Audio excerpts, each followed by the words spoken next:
could she do this to me?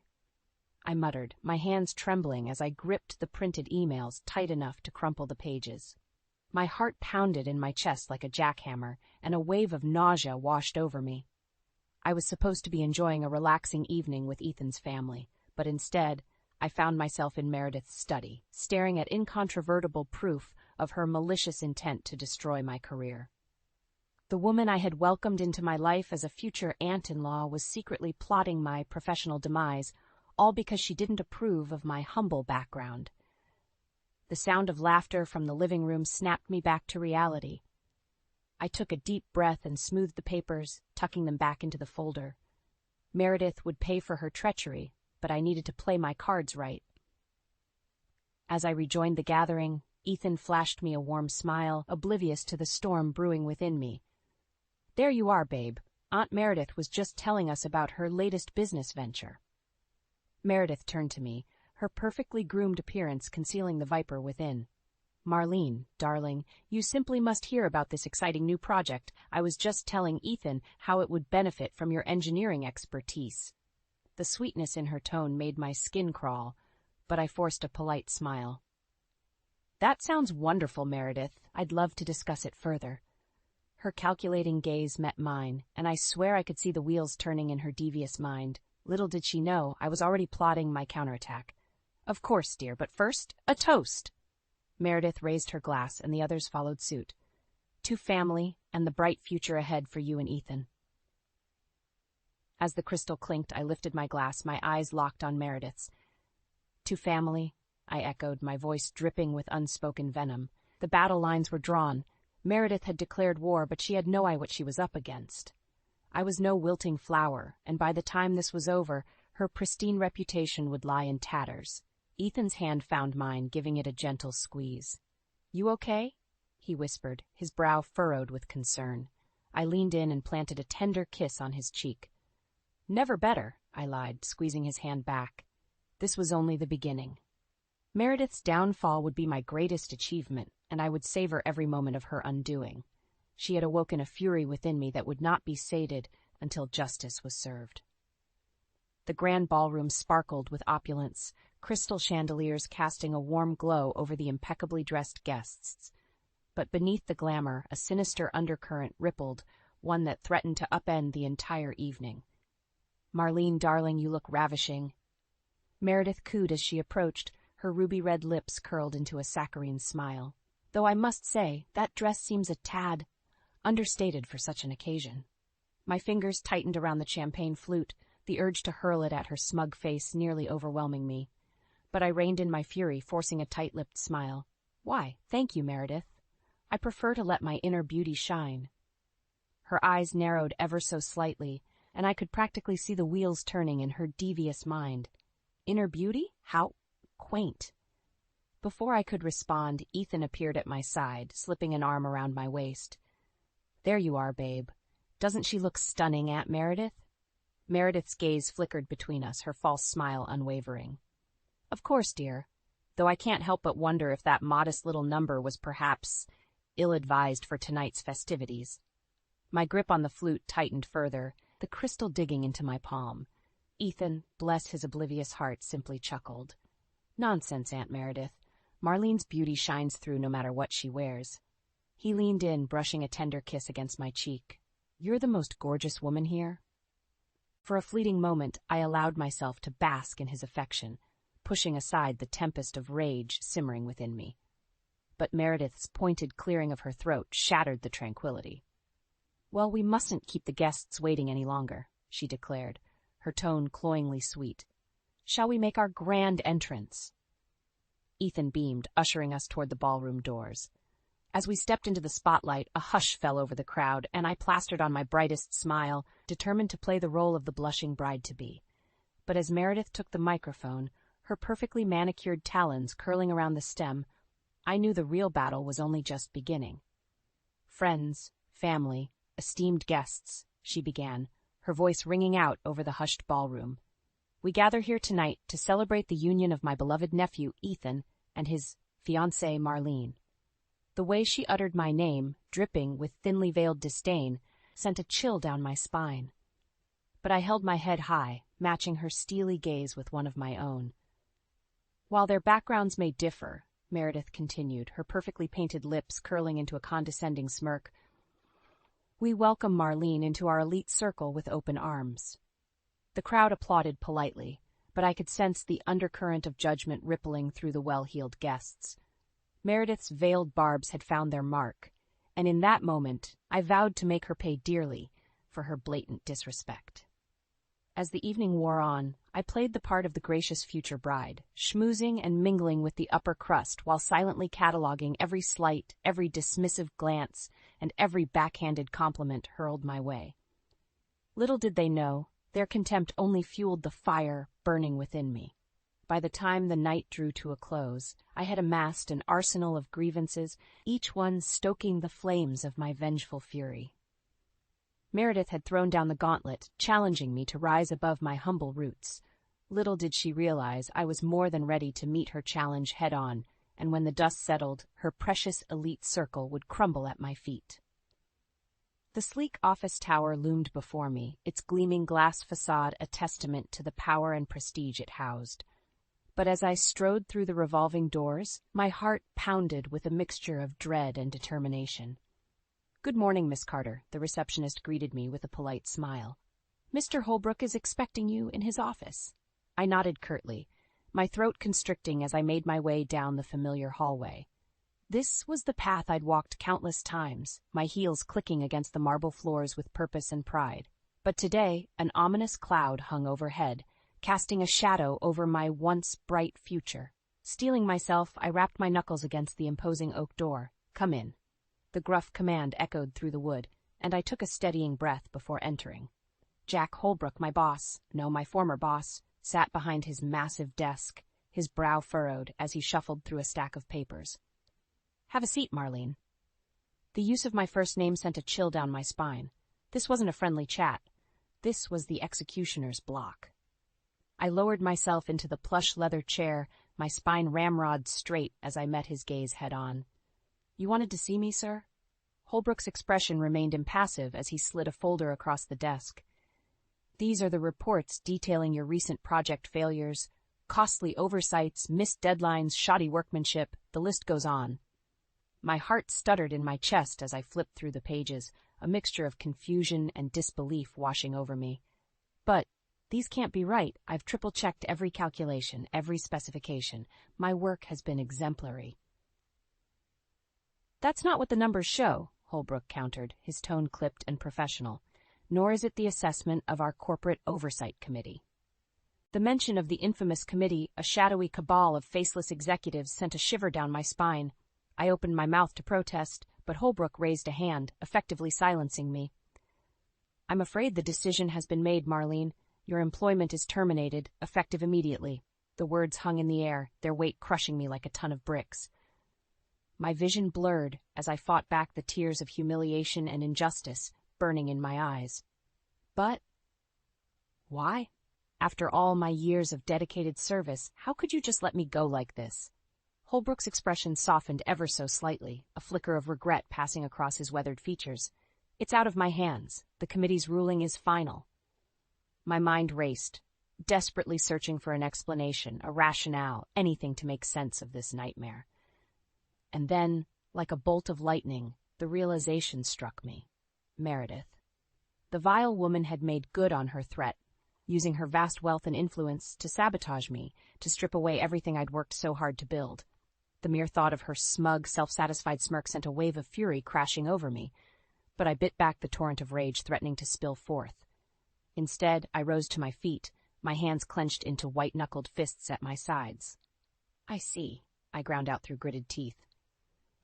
"Well, I won't take this lying down. You haven't heard the last of me, Holbrook."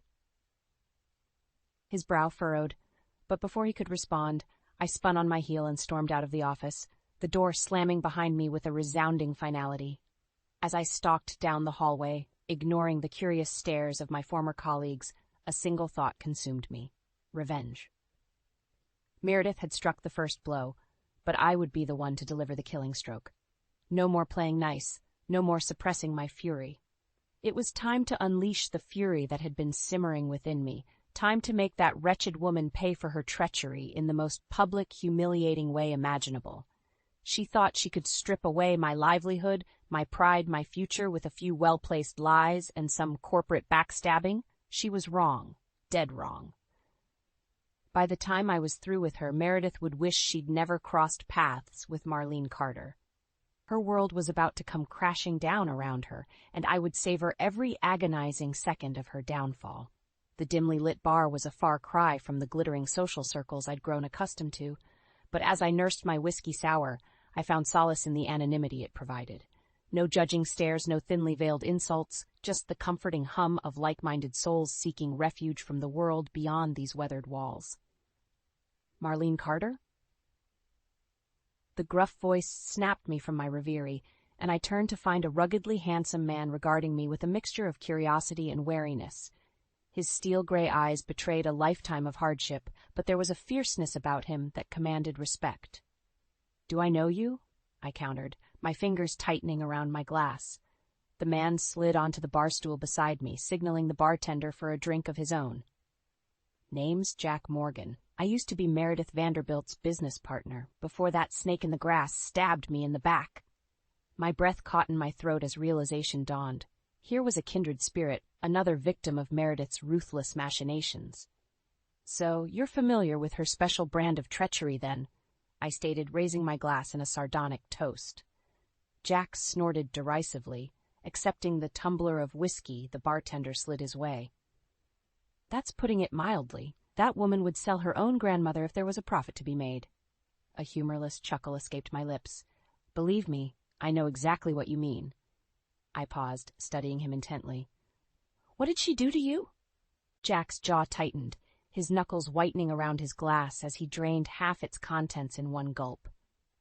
"We had a lucrative real estate venture in the works. High-end condos, prime location, the whole 9 yards. But right before closing, that snake pulled the rug out from under me." He shook his head, a bitter laugh escaping his lips. "Turns out she'd been funneling funds from our partnership into her own offshore accounts. By the time I caught wind of it, she'd drained me dry and left me holding the bag for the entire project." Rage simmered within me as I listened to his tale, all too familiar with the devastation Meredith's greed could wreak. "She did something similar to me," I admitted, swirling the amber liquid in my glass. "Used her influence to get me fired from my engineering job, all because she didn't approve of my relationship with her nephew."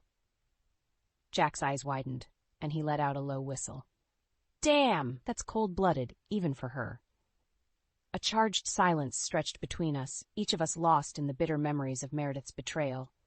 But as I drained the last of my drink, a newfound determination took root. "You know, Jack, I think it's time we taught that witch a lesson she'll never forget." His brows shot up, curiosity flickering across his weathered features. "You got a plan, sweetheart?" The corners of my lips curled into a predatory grin. "As a matter of fact, I do, but we'll need to gather a few more contributors to the cause." Understanding dawned in Jack's eyes, and he nodded slowly, a matching grin spreading across his rugged face. "Name the time and place, darlin'. I'll be there with bells on."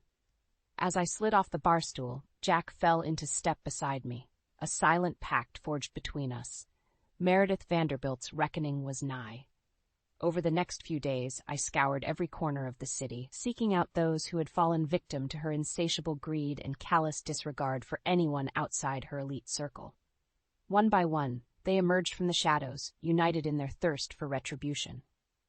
By week's end, a veritable army had assembled, a motley crew of the downtrodden and disenfranchised, all bearing the scars of Meredith's betrayal. As I surveyed the unlikely alliance, a fierce determination burned within me. No more hiding in the shadows, cowering in fear of that woman's wrath. It was time to drag her sins into the light, to make her answer for the lives she'd so carelessly crushed beneath her designer heels. Meredith Vanderbilt's reign of terror was about to come to a brutal, humiliating end, and I would be the one to deliver the killing blow, once and for all. The dank basement reeked of mold and stale cigarette smoke, but it was the perfect clandestine hideaway to plot our next move against Meredith. As my ragtag crew of co-conspirators trickled in, a hush fell over the dimly lit space. "All right, listen up," I barked, my voice carrying an edge that commanded attention. "We're here to bring that snake, Meredith Vanderbilt, to her knees, once and for all." A chorus of murmurs and nods rippled through the group, their expressions hardened with shared determination. Jack Morgan stepped forward, his steely gaze sweeping over the assembly. "We've all felt the sting of her treachery," he growled, "but talk is cheap. We need hard evidence to nail her haughty ass to the wall." "He's right," chimed in a wiry man I'd come to know as Paul Jennings.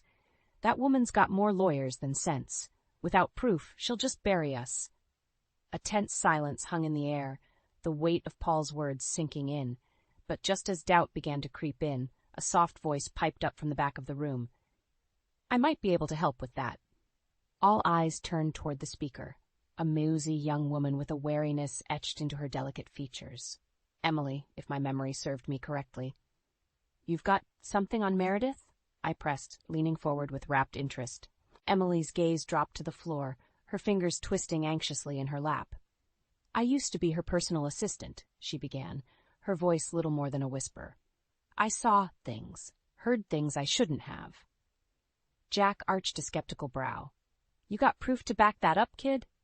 Rather than responding, Emily reached into her tattered purse and extracted a battered manila folder. My heart skipped a beat as she laid it on the table before us, the damning contents spilling out onto the scarred wooden surface. "Phone recordings," she murmured, gesturing to the neatly labeled cassette tapes. "Financial statements, offshore account details, everything you'd need to bury that witch once and for all." A reverent hush blanketed the room as we digested the treasure trove before us. This was it, the smoking gun we needed to bring Meredith's empire crumbling down around her. "How did you get this?" I breathed, my fingers trembling as I rifled through the meticulous documentation. Emily's haunted gaze met mine, a shadow passing over her delicate features. "Let's just say, I paid a heavy price." The implication hung heavy in the stale air, a silent acknowledgement of the sacrifices we'd all endured at Meredith's merciless hands. But as I studied the damning evidence laid out before me, a newfound determination took root. "Not anymore," I stated, my voice low but laced with steel. "This is our chance to make that monster answer for her crimes, once and for all." A chorus of grim nods and murmurs of assent rippled through the group. Jack slammed his calloused hand down on the table, his expression set in a grim mask of resolve. "So, what's the play, boss? How do we take this bitch down for good?" My lips curved into a predatory grin, a feral glint in my eye. "We hit her where it hurts most, her precious reputation." As the details of my meticulously crafted plan unfurled, a palpable sense of anticipation crackled in the air. This was more than just revenge. It was justice, long overdue. Meredith Vanderbilt had reigned over her ivory tower for far too long, lording her wealth and status over those she deemed inferior. But her reign of terror was about to come to a brutal, humiliating end. By the time we were through with her, that smug, self-satisfied sneer would be wiped from her perfectly Botoxed face for good. She would know the sting of public shame, the bitter taste of karmic retribution. And as for me, I would savor every agonizing second of her downfall, reveling in the sweet nectar of hard-won vengeance. After all, the best revenge is that which is served piping hot straight from the ashes of a life in ruins. The grand ballroom shimmered with opulence, crystal chandeliers casting a warm glow over the impeccably dressed guests. But beneath the veneer of wealth and status, a storm was brewing, a reckoning that would shake the very foundations of Meredith Vanderbilt's gilded empire. As I slipped through the crowd, a flute of champagne in hand, my gaze settled on the woman of the hour. Meredith held court at the center of the room, resplendent in a designer gown that likely cost more than most people's annual salaries. Her perfectly coiffed blonde tresses and immaculate makeup did little to conceal the avarice simmering behind her icy blue eyes. "Marlene, darling," she trilled, that saccharine smile plastered across her expertly Botoxed features. "So good of you to join us." I forced a tight-lipped smile, nodding in greeting as I sidled up beside her. "Wouldn't miss it for the world, Meredith. After all, it's not every day one gets to bask in the radiance of New York's elite." So her tinkling laugh grated on my nerves like nails on a chalkboard, but I schooled my features into a mask of polite amusement. Little did she know, the game was already afoot. As the evening progressed, I kept a watchful eye on my co-conspirators, scattered strategically throughout the ballroom. Jack Morgan caught my gaze from across the room, giving me the slightest of nods, a silent signal that all was in readiness. My heart thrummed with anticipation as I awaited the appointed hour, sipping my champagne and exchanging pleasantries with the well-heeled guests. But when the grand clock chimed midnight, a hush fell over the revelry. It was time. Clearing my throat, I tapped my glass with a fork, the ringing sound cutting through the silence like a knife. All eyes swiveled in my direction, curiosity and disdain warring on the faces of Meredith's elite circle. "If I could have everyone's attention, please," I began, my voice ringing out with a confidence I didn't truly feel. "There's something you all need to see." With a subtle nod, the lights dimmed and a massive projection screen flickered to life behind me. Gasps and murmurs rippled through the crowd as the first image appeared, a candid shot of Meredith, cold hard cash spilling from her perfectly manicured hands. "What is the meaning of this?" she sputtered, her perfectly sculpted features contorting with outrage. I merely arched a brow, turning to face the screen as the incriminating evidence began to unspool in vivid detail. Bank statements, offshore accounts, footage of backdoor dealings, a veritable treasure trove of Meredith's misdeeds, laid bare for all to see. With each damning revelation, the ballroom descended deeper into chaos. Shouts and accusations rang out, punctuated by Meredith's increasingly shrill denials. But the pièce de résistance was yet to come. As the final audio recording crackled to life, a deathly hush blanketed the room. Meredith's own voice, smug and condescending, filled the cavernous space. "And once that little nobody is out of the picture, the company will be ours for the taking. Just a few more well-placed lies, and she'll be finished." The color drained from Meredith's face as the recording played on, detailing her insidious plot to systematically dismantle my career, my life, all for the sake of greed and status. Silence reigned in the wake of the final damning words. All eyes turned toward the disgraced socialite, her perfectly sculpted facade crumbling before our very eyes. In that moment, I relished the look of abject horror etched into her features. The mighty Meredith Vanderbilt, brought low by the very transgressions that had once elevated her to the pinnacles of power. As the whispers and murmurs swelled, I stepped forward, drawing myself to my full height. "The game is up, Meredith," I declared, my voice ringing out over the chaos. "Your reign of terror ends tonight." Her gaze met mine, a maelstrom of fury and disbelief swirling in those icy depths. But I held her stare, unflinching, as the crowd closed in around us. A pack of wolves descending upon their fallen prey. In that moment, I knew the sweet taste of victory, of hard-won vengeance. Meredith's world was crumbling around her, and I would savor every agonizing second of her descent into disgrace. This was more than just retribution. It was justice, long overdue. And as the once mighty Meredith Vanderbilt was led away in shame, I couldn't help but let a triumphant smile spread across my lips. The Queen was dead. Long live the new reign. The air hung thick with tension in the wake of Meredith's very public undoing. As the disgraced socialite was led away by security, her perfectly coiffed veneer in shambles, a deafening silence blanketed the ballroom.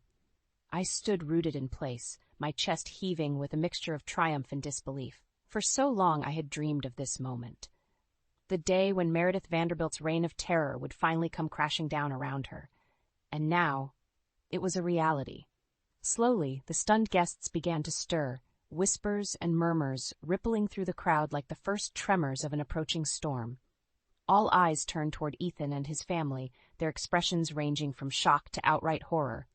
Ethan's mother, Evelyn, was the first to break the silence, her trembling voice cutting through the tension like a knife.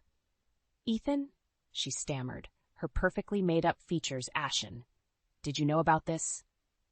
Ethan could only shake his head mutely, his eyes wide and haunted as the weight of his aunt's betrayal settled over him like a shroud. "Of course he didn't," I interjected, stepping forward to stand at his side. "Meredith's lies and manipulation have poisoned this family for far too long." Evelyn's gaze snapped to me, a flicker of anger burning behind her eyes. "And I suppose you're the innocent party in all this?" I met her accusatory glare head-on, unwavering. "I'm the one who exposed the truth that your precious Meredith has been bleeding this family dry for years." A hushed gasp rippled through the crowd, and I could see the horror dawning on Evelyn's face as the realization set in. Her carefully curated world was crumbling, the cracks in the foundation laid bare for all to see. Ethan's father, Richard, stepped forward, his expression thunderous. "How dare you come into our home and make such slanderous accusations?" His anger rolled off him in waves, but I held my ground, emboldened by the knowledge that I held the moral high ground. "It's not slander if it's the truth," I countered, my voice ringing out over the stunned silence. "Everything you saw tonight came straight from Meredith's own mouth, her own bank accounts." As if on cue, Jack Morgan emerged from the crowd, the damning evidence clutched in his weathered hands. "We've got the receipts, pal," he growled, tossing the files onto the nearest table with a resounding thud. "Your aunt's been running a game on you for years, and you were too blind to see it." Richard's face contorted with rage, his fists clenching at his sides. But before he could unleash his fury, Ethan's voice cut through the tension, soft but laced with steel. "Enough." All eyes turned toward him, drawn by the quiet authority in that single word. Ethan's shoulders were squared, his jaw set in a grim line as he surveyed the scene before him. "For too long, I've stood by and let this family's toxic behavior poison everything it touches," he stated, his gaze sweeping over the assembled guests. "Well, no more." He turned to me then, his eyes brimming with a cocktail of emotions, shame, regret, but also a newfound sense of resolve. "Marlene, you were right all along," he murmured, taking my hand in his. "I was blind to the truth, but you risked everything to open my eyes." A hushed silence fell over the room as Ethan drew me into a fierce embrace, his lips brushing against my temple in a tender gesture. "Thank you," he whispered, his voice thick with emotion. "Thank you for setting me free." In that moment, the weight of everything we'd endured seemed to lift from my shoulders. The battles had been fought, the war won, and in the end, our love had emerged victorious. As I returned Ethan's embrace, I caught a glimpse of Meredith over his shoulder. Her immaculate facade was shattered, her perfectly sculpted features twisted into a mask of impotent rage. Our eyes met, and in that fleeting moment, I saw the bitter truth laid bare. She had lost her power, her wealth, her stranglehold over this family.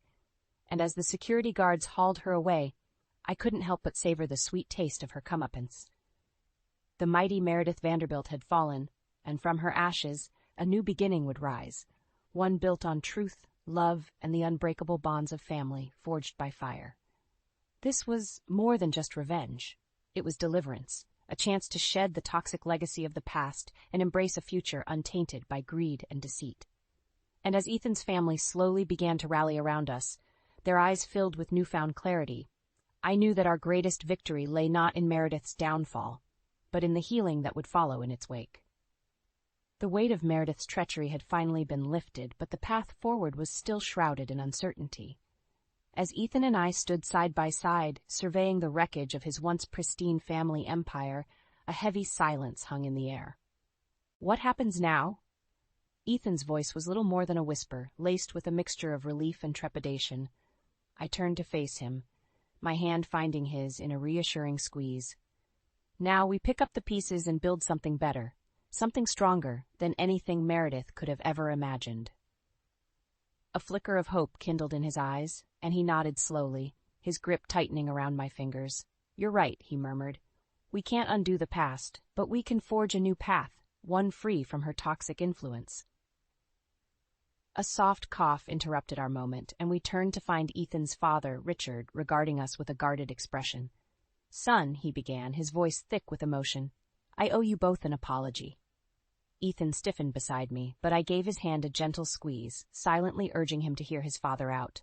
Richard's gaze dropped to the floor, shame etching deep lines into his weathered features. "For too long, I turned a blind eye to Meredith's machinations. I allowed her greed and ambition to poison this family, all in the name of preserving our legacy." He raised his eyes to meet ours, and I was struck by the raw vulnerability shining there. "But you, Marlene, you had the courage to stand up to her, to expose the truth we were all too afraid to face." He exhaled a shaky breath. "Thank you for setting us free." The sincerity in his words hung heavy in the air, and I could see the weight of years of oppression lifting from Ethan's shoulders. Slowly, He nodded, accepting his father's apology with a quiet grace. "It's going to take time to heal," he acknowledged. "But we have a chance now. A chance to rebuild on a foundation of honesty and trust." Richard's lips curved into a tentative smile, and he extended a hand toward me. "Then let's start anew as a family, all of us together." I accepted his proffered hand, sealing the pact with a firm shake. In that moment, I felt a profound sense of clarity. This was more than just the end of Meredith's reign. It was the beginning of a new era, one built on the bonds of love and the unshakable strength of unity. Over the next few weeks, Ethan and I watched as the remnants of Meredith's empire crumbled around us. Lawsuits were filed, assets were seized, and the once mighty Vanderbilt name became synonymous with shame and disgrace. But through it all, we stood resolute, determined to rise from the ashes and forge a path untainted by greed or manipulation. With the help of our newfound allies, Jack, Emily, and the others who had suffered at Meredith's hands, we set about rebuilding, not just a business, but a legacy built on integrity and honor. Gone were the days of backroom deals and underhanded tactics. In their place, we ushered in an era of transparency and ethical practices, determined to prove that success could be achieved through hard work and unwavering principles. And as our fledgling enterprise began to take flight, something even more profound took root: the healing of a family long fractured by Meredith's poisonous influence. Ethan's parents, once so deeply entrenched in the toxic culture of wealth and status, found solace in our new way of life. Gone were the extravagant parties and ostentatious displays of excess, replaced by quiet family dinners and heartfelt conversations. It was during these moments, as we gathered around the table, sharing laughter and rekindling the bonds that had been strained to the breaking point, that I truly understood the depth of our victory. We had not only defeated Meredith's schemes, we had triumphed over the very ideals she held so dear: greed, status, and the relentless pursuit of power at all costs. In their place, we had cultivated something far more precious: a life rooted in love, honesty, and the unbreakable strength of family. As I looked around the table, taking in the smiles and the easy camaraderie, I knew that this was just the beginning. The road ahead would be paved with challenges and obstacles, but we would face them together, united by the bonds we had forged in the fires of adversity.